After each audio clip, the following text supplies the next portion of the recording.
part of the church.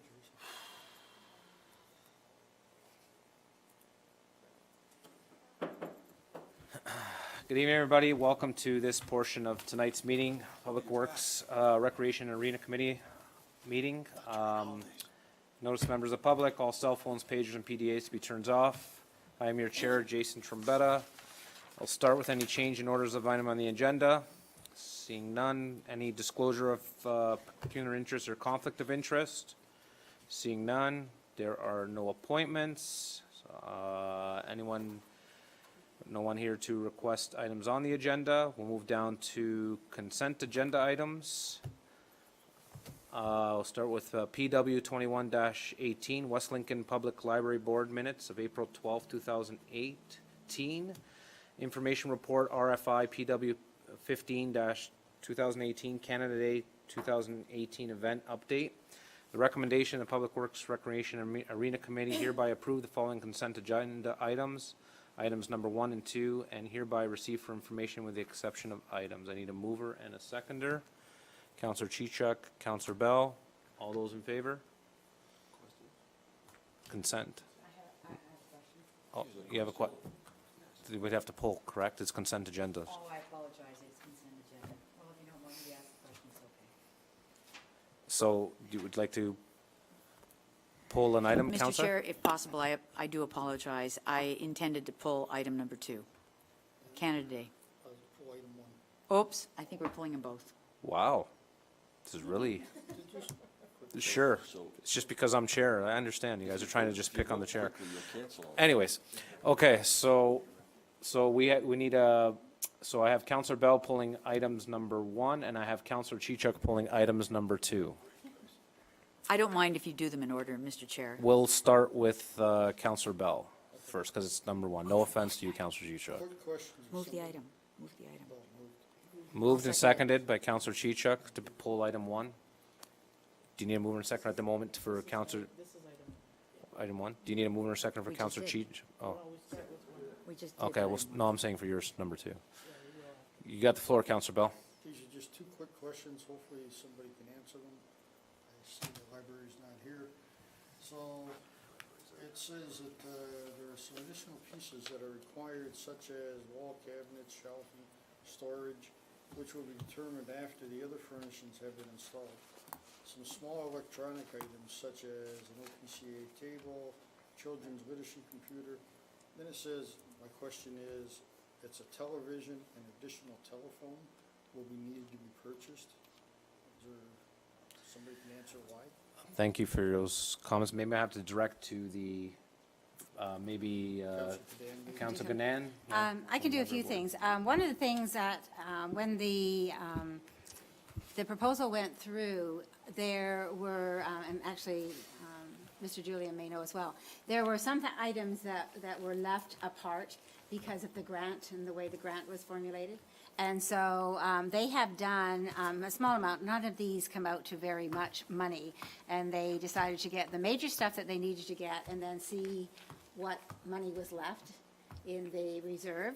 And additionally, they have had some small donations of money to the tune of about, I think there may be close to $5,000 now from the community members to go into certain things. So things like the children's literacy computer is not a computer that's linked up to, you know, anything else. It just simply has children's programming for reading and, you know, various math skills and so on. So that would be the reason for that. The grant was very limited in terms of what could be included, and I think that, I'm sorry that Vanessa isn't here. I didn't know that she wasn't going to be, but she's ill apparently. So why, And so, the question I guess is, why additional television and additional telephone? What's it? well, I don't have an answer for the telephone, other than perhaps so that rather than just one in the office, there might be one in the committee room as well. But I don't really know that. Fair enough. And the next one, Yeah, I don't think it matters. a little further down, that additional cost to the shelving furnitures may include but not limited to product upgrades. What kind of upgrades are we looking at? Okay. Well, additional other than the shelves? if you go on to that, if you look at that the CEO be and is hereby authorized to proceed with purchasing furnishings and shelving. So the gist of this motion was to give Vanessa the ability to get the best for the least amount of money. So it was, if we can get better and still stay within budget, that was what the board was giving her the opportunity to do. So just anything in general, no Pacific upgrade, just? No, Okay, but you know, everything in when you general look, it's like, it would be like these chairs, you know, if you look No, at I get chairs, you have chairs from X dollars to Y dollars. And so, the intent of the board was to give her the ability to get the best she could afford for the least amount of money, so, essentially. Fair enough, thank you. That all, Councilor Bell? Thank you. So now we'll move on to Councilor Chichuk. Do you need, oh no, I can't, sorry, we got to vote, that's right, sorry. So on item 1, any more comments or questions? No, I guess not. So all those in favor? And that carries. And we have item 2 that is pulled, moved by Councilor Chichuk. Does there be a seconder for that? I'll move it. And seconded by Councilor Bell. Councilor Chichuk, you have the floor. Thank you, Mr. Chair, and I'm happy to see this update come forward, and I appreciate it, because quite honestly, I didn't want to say the times or the location of where this was going to be this year without having it out there. So this actually encapsulates all of the information. But a number of people out in the community are looking for where this information is. So it's at the Leisureplex. It's from 5 until 10. And the events are on the brochure that's included in tonight's information. But there's one thing that I wasn't sure of, and that is, and the report is very explanatory. There's people with licenses that are going to apply to be vendors at the event. But it's a 3-hour window from 5 until 8, and I believe that the fee is $100 for that 3-hour window for us to have people. That's what I've been told by, okay, I'm going to defer to the mayor to make that clear, because I believe that when it was not, some time ago, I think it was in relation to the Santa Claus Parade, and my question really was, when we said that it was going to be local not-for-profit organizations that were going to be involved, I think we said that there would be no fee, and I wanted clarification on that. So I had 2 questions. And that was, can we do, I see there's $2,000 for marketing. I want to make sure that we start marketing this sooner rather than later, because there's a lot of people out there that don't know what's going on and confusion, and there's some street parties being booked. My second question is, the event starts at 5 until 8, at least that's what the brochure, the advertising I'm seeing here says, and my understanding is that the fee for individuals, for licensed individuals, is $100 for that period. So my question on that was, we did make an exemption from those kind of fees for people participating in town events, and I believe we listed 2 or 3. It was relating to the Santa Claus Parade. That was a couple of years ago, but I'm not sure that it was all town events or not, and that's my question. Is it that if Mayor's Youth, 4-H, the Kiwanis, I'm not sure if we were specific, but I believe we waived an exemption to people, to local charities that would participate for us. And if so, then there should not be a fee. And I see the mayor saying, no, the event is not from 5 to 8. But if it is, that's 3 hours, $100 for a charity. That's a lot of money and a lot of milkshakes you have to sell. Anyway. Do you want to add to this, Mr. Mayor? I don't want to add a lot to it. I don't know whether the vendors will be charged or not. I don't remember the policy. We'll have to get that from Public Works, but the event is from 5 until 10:30, and it says so right on page 11. And I believe that the vendors will be staying out there for the full time. Full duration. Can you add to this, Mr. Director? Please, thank you. Yep. Through you, Mr. Chair, to Councilor Chichuk, yes, I believe you are correct that not-for-profit, there is no fee. And the event is from 5 to 10. It's just the interactive portion, 5 to 8. Go ahead. Further, Mr. Chair, if we could make that very clear, because I can tell you there are charities out there that do go to these kind of events that have been told it's $100 and been told that virtually the sales will be between 5 and 8. So I think we have some better clarification. And I'm not saying that people don't listen right or people don't talk right, but I think we may have forgotten about that exemption we gave to local charities. So I'm just saying, let's get the message out. Let's make it clear, because we may have people who decide not to come. Okay, thank you, Councillor Chichuk. So I think point is that we just make some more clarification, maybe from people coming in. I don't know if that's through Wendy or just so we can get some more clarification for non-for-profit organizations. That would be great. Mr. Julian? Okay. Councillor Ganan? I was just going to say that further to that, too, the sooner the better on that if we can, Mr. Julian, because tonight there's a Kiwanis meeting, and 3 of us aren't there, but on the agenda, there was something talking about Canada Day, but I saw a $400 figure put beside that, too. So whether somebody is under the impression, and Councillor Bell may know more about that, I didn't follow through on that to find out. Go ahead. But somebody's been told that they have to Can pay, anyway. Go ahead, Brent, before Councillor Bell. Go ahead. Yes, through you, Mr. Chair, and for clarification for all of committee. Wendy knows this information, Ms. Beatty. Pretty hard for her to be able to tell who wants to sign up for that, but all they have to do is contact the township, and we're happy to give that information out. Okay. But further to that, it was our department that contacted Kiwanis to see if they wanted to be part of this, and also contacted 4-H because we knew there was some discussion about that. So the information is not as clear, even though it's clear in here as we're talking about it. There is some kind of an issue that we need to have resolved before it happens, for sure. Okay, great. Councillor Bell? The clarity is what we're talking about, and it needs to be made clear that the no fee is for local organizations. It's not for somebody outside of West Lincoln. They physically have to reside in West Lincoln to qualify. Just because they're a member of it doesn't qualify them as a nonprofit organization. So we need to make sure that that's, when people call or we put the ads out there, that's clear. Okay, that's all. Is there any way of, sorry, just to interrupt, to add there to this, is there any way of updating our website? They can see this or accessing it somewhere on our website possibly for Mr. Julian? Maybe we can do that for the non-profits. If they take a look at the website, how to access it, and they'll know that maybe there's a heading there that we can add into it, if possible. To you, Mr. Chair, and through you, I can have Ms. Beatty look into getting something posted for clarification. That'd be great.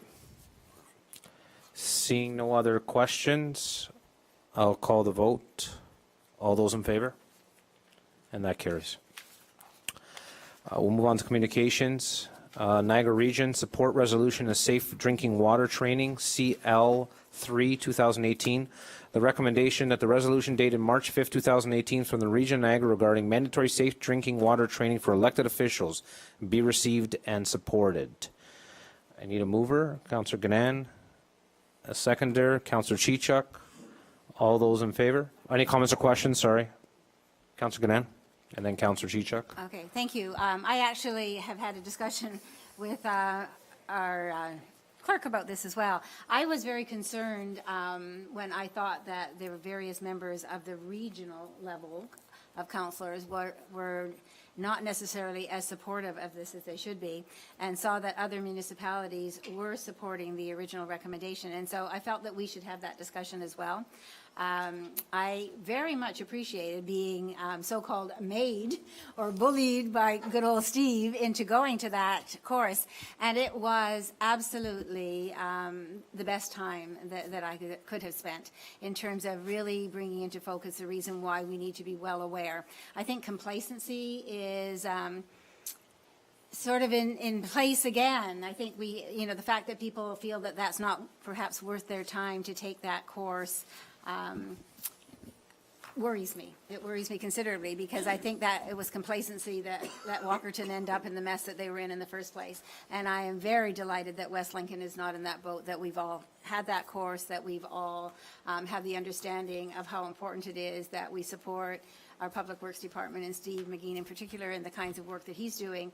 And I think that all members of regional council should be doing that. And I guess probably even if the individual councils are in support of their council members going, we have other members who are elected at large who maybe don't feel that same need to be there. And so for that reason, I did ask to have this put on the agenda, and I do think that we should be supporting that. Councillor Thank you. Chichuk? I think Councillor Gann has hit all the highlights that I would have said, so I'll leave it with what Councillor Gann has put on the table. Thank you. I just got one question. I know we had our training, I have obviously further training from my other employment, but I know we as council had some training, but we haven't had any updated training for any water. And I know water, they have regulations that change, and I think we've had it maybe, was it 4 years now? Has it been 3 years when we had the training? Yeah, so is there any, like, maybe Steve or yourself can add to that. Like, I just know, especially like mine, because I do have a water license for the province, that we have mandatory training to keep updated. So I just didn't know if there's any training to add in 2 years or something like that. Maybe we need a refresher or something. Go ahead, Mr. Julian. To you and through you, Mr. Chair, the Safe Drinking Water Act requires members of council. It is a mandatory training regardless of what others may think. Councilors are ultimately held liable. So Yep. that training is designed to teach you of your duty of care. Correct. Beyond that, it is not the same as water operator licenses Okay. that are required annually.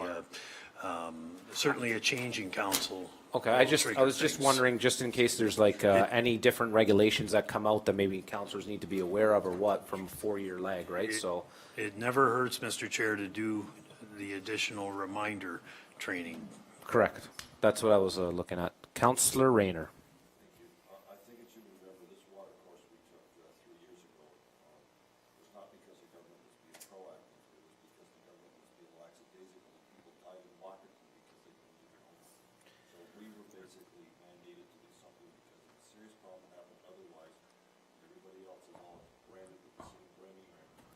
So this is something that's being mandated now because there was a problem, not because they wanted to prevent a problem, it's because they got burned on a problem. That happened in 2001 when the whole provinces was regulated, Councillor Rayner. It was only because of that that this was initiated. It wasn't initiated initially to make sure that it never happened. They waited for something to happen and then they reacted. So I just want to make sure that you said it. We understand the clarity. Thank you. Thank you, Mr. Julian. Thank you, Councillor Rayner.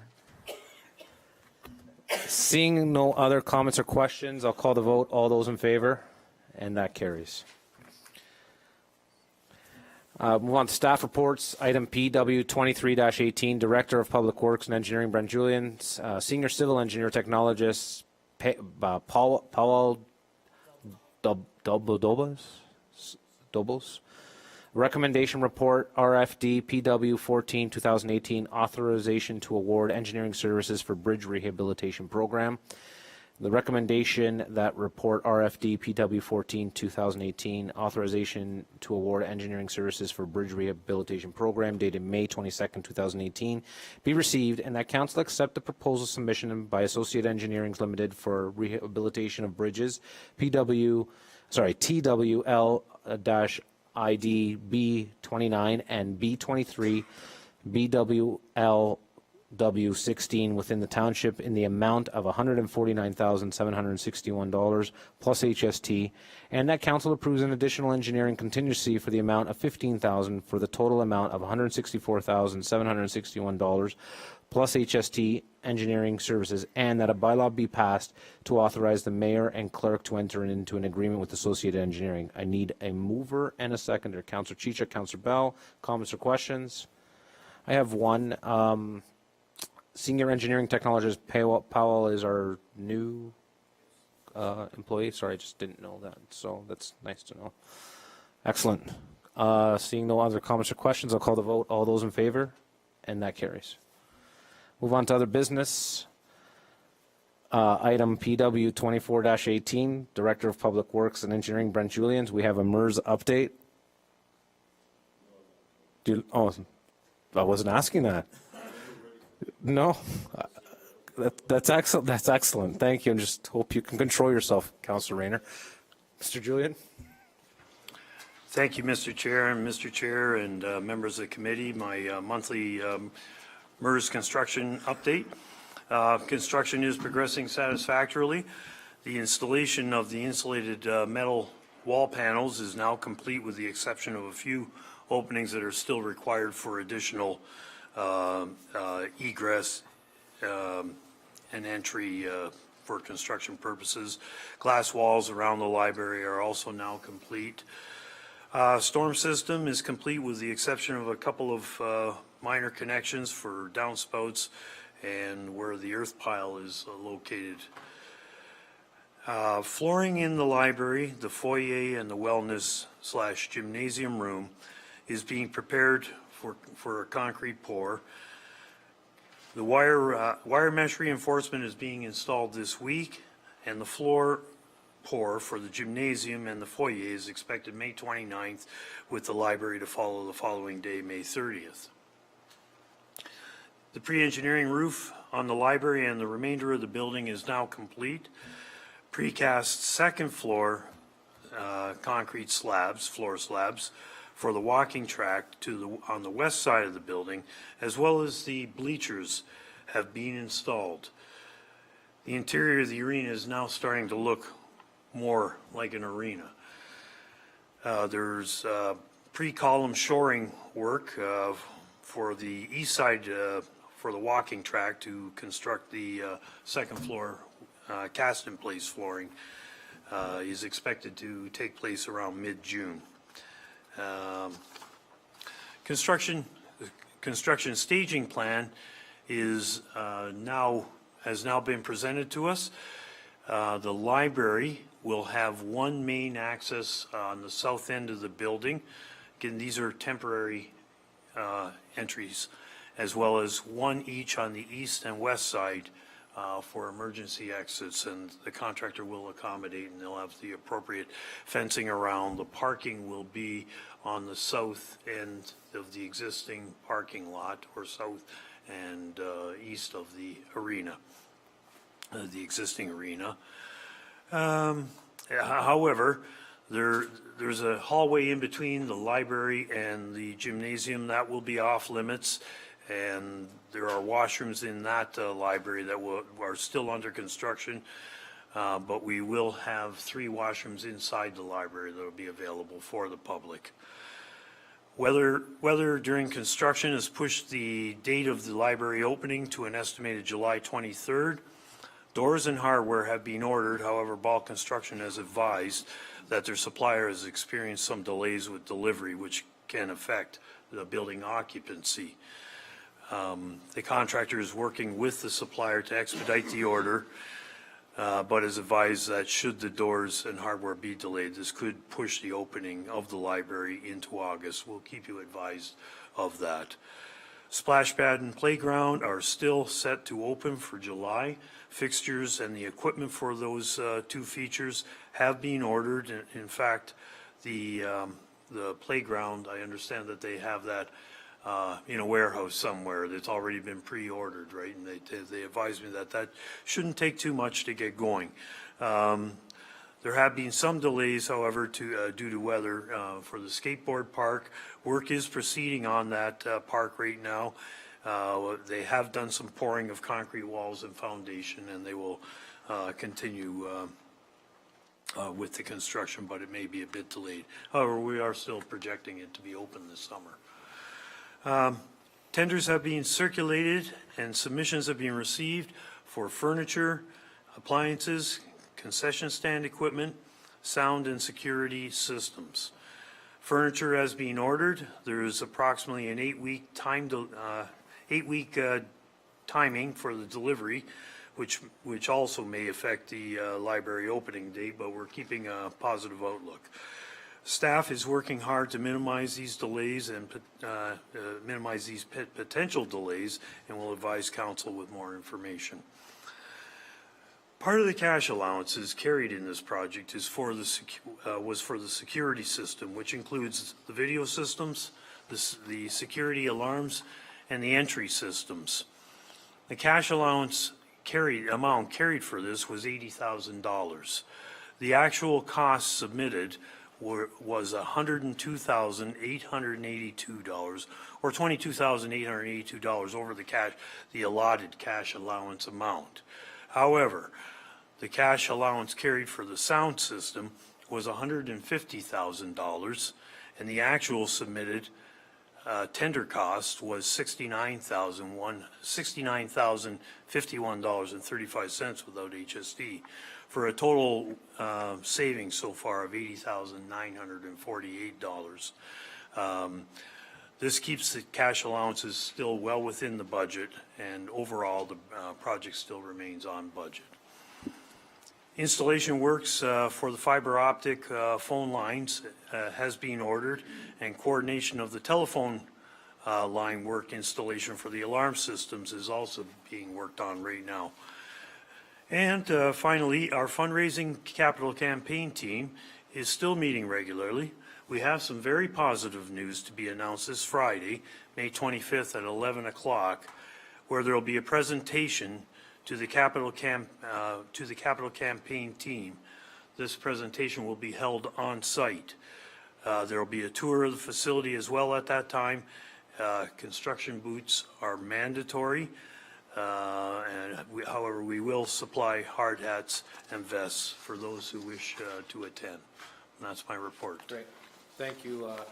Director. Councilor Chichak? Just a quick question. I realize that the CEO of the library isn't here, but as the date for the library's completion could move, I just wondered how long is the actual move of our materials from this library to a new library, because you're going to open that door, but the books are here. So in the materials. So I just wonder what that timeline to take the stuff and move it over, what that would be. And it doesn't obviously have to be tonight, but if maybe you could get a memo back to members of committee just so that we understand. Through you, Mr. Chair, that is a very good question to which I do not have the answer for right now, but will endeavor to find out for you. Great. Thank you, Mr. Director. I know Vanessa's not here, but we have Mrs. Hendry to add to this item. Yes, thank you. The CEO is not well and did ask me to pass on a couple pieces of information on her behalf. And this is with respect to the Wellandport Library and Hall project update. So the project work is continuing, and on the interior, they're looking at some of the deficiency lists right now, but the concentration on the outside, concentration of the work is being done on the outside, and however, it's being delayed slightly due to cold weather and rain. Their grand opening will now likely take place in July and hopefully the early part. And the other good news is that the project remains on budget. Excellent. It's good to hear. Do you have a comment, Councillor Rayner? I just wonder where that cold weather was. Last month.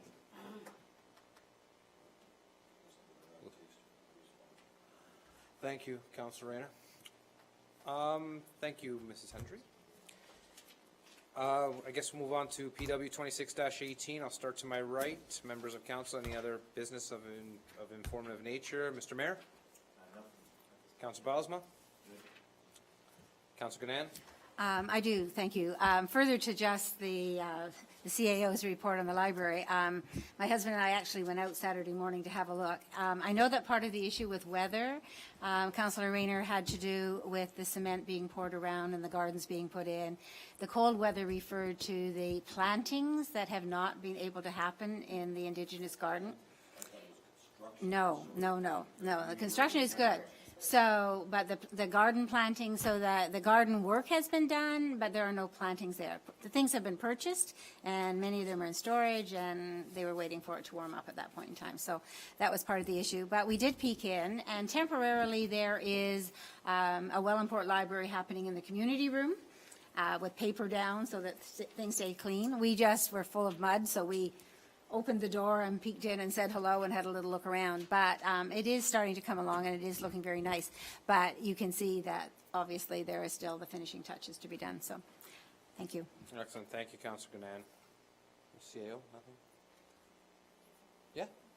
Thank you. I did want to mention that I'm going to be attending the CAMA, annual CAMA conference in Fredericton next week, and so I will not be at council, but Carolyn Langley, our clerk, will be filling in on my behalf. Excellent. Thank you for that update.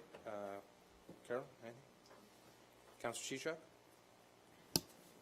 Nothing really, but I did want to say that I understand that there were numerous high teas being celebrated in West Lincoln on Saturday, some starting as early as 5:30 in the morning. I know I was invited to one. So I hope that everyone enjoyed their high tea on Saturday morning and tipped a glass to the newlyweds in Britain. I was woken up at 4 a.m. by some young ones and told them we're PVRing it, go back to bed. So, In spite of PVRing, live is better, Mr. Chair. yes. Councillor Bell? You have the floor, Councillor Rayner. Thank you. As Mr. Mayor alluded to a few months ago, I'm on the list to look at this Elfrida expansion of the city of Hamilton, and I've just received in the mail. Meeting is Tuesday, June the 12th, and that's when they're going through the continued study on the destruction of about 2,500 acres of agricultural land. It's quite a thing to see because it's almost like watching those old pirate things where the pirate ship comes up to the ship, other ship takes all the good stuff, and then they plunder it and take it all apart, and that's exactly what the developers are doing to this. It's sad to see it, and Hamilton is saying, while the city of Hamilton has made efforts to grow within its current urban boundary, an urban boundary expansion is required, and Elfrida area was identified as the preferred location. It's an immense amount of land. You should do the drive and see it. It is going to change the outlook and probably the travel on Highway 20. Unbelievable when this is completed. Hopefully it'll take a long time before that happens, and I won't be here. But anyways, it's a sad thing that's going to happen. And it looks like they're continuing to do it because, and right behind Walmart, I was at Walmart there on Rymel, all that beautiful land behind there, they're actually building houses on it now. So Hamilton is going gung-ho to do as much destruction of agricultural land as they can get away with, and they're doing a fine job. Thank you. Thank you, Councillor Rayner. We appreciate that update. Any more comments or questions? I adjourn this meeting at, look at that, 8 o'clock. Thank you, everybody.